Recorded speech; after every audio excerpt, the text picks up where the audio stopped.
अस्सलाम वालेकुम नाज़रीन, मैं अब्दुल अजीम 7H न्यूज़ में आपका इस्तकबाल है।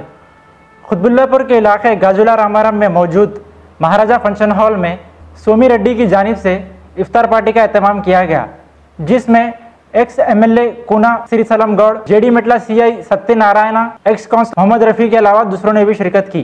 आइए देखते हैं इस मामले पर हमारे नुमाइंदे अनवर की ये रिपोर्ट।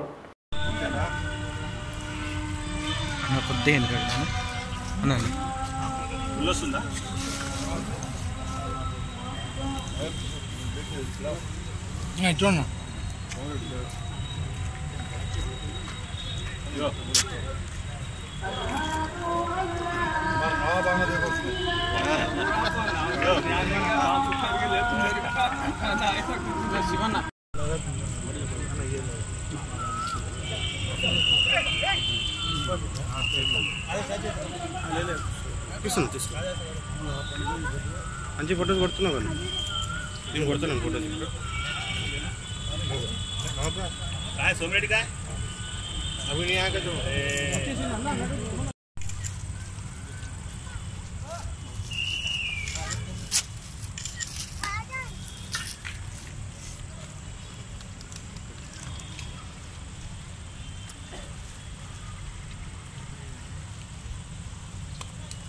बताओ जी तुझे भाई